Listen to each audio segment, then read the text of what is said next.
आपको लग रहा है कहीं ना कहीं ये गठन होने से, और खासकर बिहार की युवा की बात की जाए, फिर देश स्तर पे, क्या उनकी बातों को रखा जाएगा, सुना जाएगा, उस पर अमल होगा? हर पार्टियां अपने दमखम के साथ लग रही हैं, तो आपके पार्टी की चूंकि अलायंस में है बीजेपी और जेडीयू के साथ, तो क्या कुछ रणनीति इस बार होने वाली है? अच्छा देखिए, जो समाज के बीच एक परसेप्शन बना हुआ है कि इस बार हो सकता है अलायंस के साथ साथ कहीं ना कहीं अपने आप को अलग काट के, जो आपकी पार्टी है 243 सीटों पर लड़ने की जो एक ये इसको अफवाह कर सकते हैं, या फिर जो भी इंटरनल चीज़ें हैं, इस पर क्या कहना चाहिएगा? एक शांत किशोर जी हैं जो जनसुराज के सूत्रधार, काफ़ी हल्ला गुल्ला मचाए हुए हैं बिहार में, और बहुत लोग पसंद कर रहे हैं, बहुत लोग नापसंद भी कर रहे हैं। चूँकि आपकी पार्टी की अलायंस है जेडीयू और बीजेपी के साथ, तो जितने भी एनडीए समर्थकवादी हैं उन सबका पोल धीरे धीरे वो खोलना स्टार्ट कर रहे हैं, जो भी, चाहे वो काला पर्चा हो, चाहे ब्लैकमेलिंग, मतलब बहुत सारी चीज़ें। तो इस पर क्या कहना चाहिए?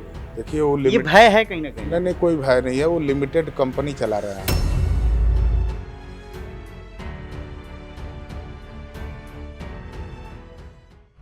देखिए, बिहार में भी हर तरफ अपनी अपनी पार्टियां जो हैं अपने दमखम के साथ बिहार में जनता को लुभाने का कार्य कर रही हैं। ठीक उन्हीं सब के बीच एक बहुत बड़ा चेहरा बिहार में आता है चिराग पासवान जी का, जो कि लोक जनशक्ति पार्टी रामविलास के प्रमुख भी हैं। और फिलहाल हम लोग उपस्थित हैं भभुआ जिला अतिथि गृह के दायरे में। आप देख सकते हैं यहाँ पे जो भी प्रेस कॉन्फ्रेंस वगैरह होते रहता है जिला में, लेकिन आज जो खबर आपके सामने हम दिखा रहे हैं, ये कुछ ही अलग भूमिका निभाने वाली है। नमस्कार, मैं शुभम सिंह, आप देखना शुरू कर चुके हैं देखिए टॉक्स। बात करते हैं आज एलजीपी जो रामविलास जी की जो पार्टी है उसका प्रेस कॉन्फ्रेंस है, और यहाँ के कैमूर जिले के जो जिला अध्यक्ष हैं हमारे बड़े भैया आदरणीय गजेंद्र गुप्ता जी, वो हमारे साथ बने हुए हैं। आइए आप सबसे पहले मिलवाते हैं। नमस्कार भैया, कैसे हैं? बहुत बहुत आपका भी धन्यवाद और आज स्वागत है आज आपका। आज जो प्रेस कॉन्फ्रेंस रखा गया है यहाँ पे सर्किट हाउस में, ये किस विषय पे थोड़ा सा जानना चाहिए? मुख्य रूप से मैं आपको बता दूं कि कल बिहार की मंत्रिपरिषद ने एक बड़ा और ऐतिहासिक निर्णय किया है युवाओं के हक में।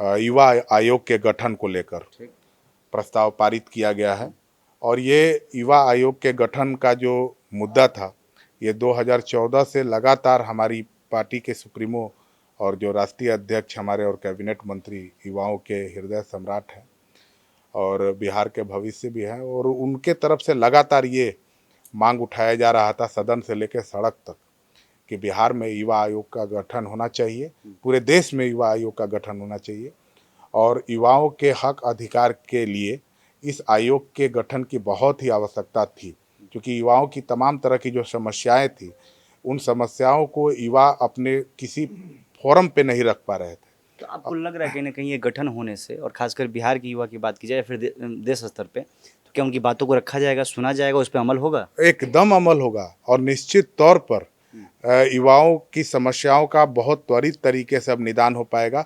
बिहार इसमें आगे बढ़ा है युवा आयोग के गठन को लेकर। मैं उम्मीद करता हूं कि पूरे देश में ये लागू होगा। इसके लिए मैं अपने राष्ट्रीय अध्यक्ष आदरणीय चिराग पासवान जी को भी बहुत बहुत धन्यवाद देता हूं, उनका आभार व्यक्त करता हूं। साथ ही साथ बिहार के लोकप्रिय यशस्वी मुख्यमंत्री जी का भी बहुत बहुत आभार और धन्यवाद है, मंत्रिपरिषद को भी, कि जिन्होंने कल जो है इस प्रस्ताव को पारित करके बिहार में युवा आयोग के गठन के बीच में जो रोड़ाएं थी उनको समाप्त किया है। चलिए ठीक, अभी तो देखना है आगामी समय में कि क्या कुछ होता है क्या कुछ नहीं, लेकिन फिलहाल देखिए बिहार जो है इसमें गर्मा गर्मी अभी चल रहा है चुनाव को लेकर। हर पार्टियां अपने दमखम के साथ लग रही हैं, तो आपके पार्टी की चूंकि अलायंस में है बीजेपी और जेडीयू के साथ, तो क्या कुछ रणनीति इस बार होने वाली? बिल्कुल, चुनाव गठबंधन में हम लोग हैं, और रणनीति भी बहुत स्पष्ट है कि तमाम मुद्दों को साथ में हम लोग लेकर चलेंगे। बिहार में विकास हो, बिहार में जो बची हुई विकास है उसको होना चाहिए, जो समस्याओं का निदान नहीं हो पाया है पिछले समयों में उसका भविष्य में निदान हो, और ये vision Bihar first Bihari first के तहत ही संभव है, और हम लोगों का vision Bihar first Bihari first भी इस बार सरकार का हिस्सा होगा। चलिए ठीक। अच्छा देखिए, जो समाज के बीच एक परसेप्शन बना हुआ है कि इस बार हो सकता है अलायंस के साथ साथ कहीं ना कहीं अपने आप को अलग काट के, जो आपकी पार्टी है 243 सीटों पर लड़ने की जो एक ये इसको अफवाह कर सकते हैं, या फिर जो भी इंटरनल चीज़ें हैं, तो इस पर क्या कहना चाहिएगा? देखिए, ये विपक्ष के तरफ से भी इस तरह की अफवाह है, और सच्चाई ये है कि 243 सीट पर, अरे हम गठबंधन में हैं और सब लोग हमारे साथ हैं, तो हर सीट पर हर एक आदमी लड़ रहा है, तो उस हिसाब से मतलब कहीं अकेले होके ये पैटर्न नहीं है? ऐसा कोई पैटर्न नहीं है। 243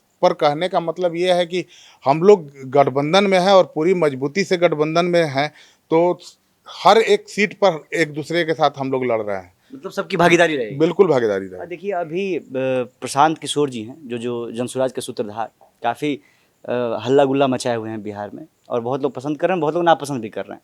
चूँकि आपकी पार्टी की अलायंस है जेडीयू और बीजेपी के साथ, तो जितने भी एनडीए समर्थकवादी हैं उन सबका पोल धीरे धीरे वो खोलना स्टार्ट कर रहे हैं, जो भी, चाहे वो काला पर्चा हो, चाहे ब्लैकमेलिंग, मतलब बहुत सारी चीज़ें। तो इस पर क्या कहना चाहिए? देखिए वो ये भय है कहीं ना कहीं? नहीं, कोई भय नहीं है। वो लिमिटेड कंपनी चला रहे हैं, ठीक ना। अच्छा। वो अभी तक दूसरों का कैंपेनिंग करते आ रहे थे, तो सोच रहे हैं कि अब उसको प्रैक्टिकली तौर पर वो अपने लिए उतार के देखे, तो उसका वो एक तरह से परीक्षण कर रहे हैं। अच्छा। जिसमें वो बुरी तरह से फेल होने वाले हैं। हाँ। और आप उपचुनाव में भी आप देख लीजिए, उनका बहुत ज़्यादा हर जगह जो है स्थिति जो है हाशिए पे हो रहे हैं। तो अभी जो इस चुनाव के बाद प्रशांत किशोर जी का नाम भी कोई लेने वाला बिहार में रहेगा कि नहीं, ये सबसे बड़ा मुद्दा है। अच्छा, चलिए ठीक। अभी ये तो देखना है, भविष्य की बातें हैं। खासकर अगर भभुआ विधानसभा की बात की जाए, जहाँ पे हम लोग हैं, तो यहाँ पे क्या कुछ रणनीति आप लोग की हैं? देखिए गठबंधन में सभी लोग चाहते हैं कि यहाँ से चुनाव लड़े। हमारी पार्टी भी चाहती है, भाजपा भी चाहती है, जदयू भी अच्छा, चाहती आप ये कहीं ना कहीं जिक्र कर रहे थे, जैसे प्रेस कॉन्फ्रेंस हो रहा था, तो चिराग जी को खासकर यहाँ से लड़ाने के लिए आप लोग रिक्वेस्ट कर रहे हैं। हाँ, हम लोग ऐसा क्यों माइंडसेट बना हुआ है? नहीं, इसलिए कि वो सामान्य सीट से उन्होंने कहा है कि हम चुनाव लड़ेंगे। तो और बिहार का विधानसभा चुनाव, तो हम लोग के लिए तो और भी हर्ष का विषय है। तो हम लोग तो चाहते हैं कि चूंकि 9 संकल्प महासभा का जो कार्यक्रम हुआ था, उसकी शुरुआत आरा से हुई थी। तो शाहाबाद का मुख्यालय आरा है, तो हम लोग तो चाहते हैं कि शाहाबाद का ही रेंज है कैमूर भी।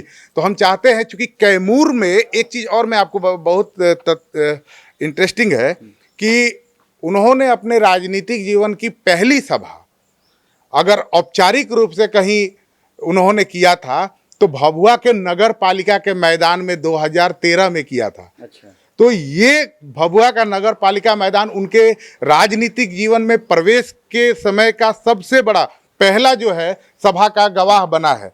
तो हम लोग चाहते हैं दिमाग में है कि यहीं से लड़ना। विधानसभा का चुनाव भी पहली बार लड़ने जाएंगे। वो लोकसभा 2014 से है, लेकिन विधानसभा पहली बार लड़ने जाएंगे। तो हम चाहते हैं कि जैसे हाजीपुर गए, जमुई गए, तो अब बिहार के अंतिम छोर और उत्तर प्रदेश के बॉर्डर पे आ जाए और यहाँ से चुनाव लड़े और एक नई शुरुआत का जो मसाल है यहाँ से जल के निकलेगा। अंत में बिहारवासी जो देख रहे हैं उनको उनसे जो है कुछ कहना चाहिएगा?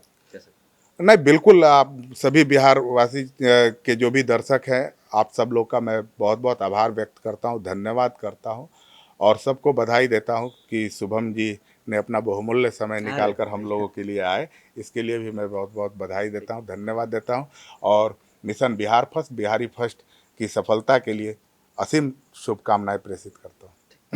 चलिए, ये थी खट्टी मीठी बातें। बाकी आपकी क्या प्रतिक्रिया है वो नीचे कमेंट बॉक्स में कमेंट करके बताइएगा। आप सभी से फिर मिलते हैं किसी अन्य जगह पे अन्य बातों के साथ। तब तक के लिए धन्यवाद।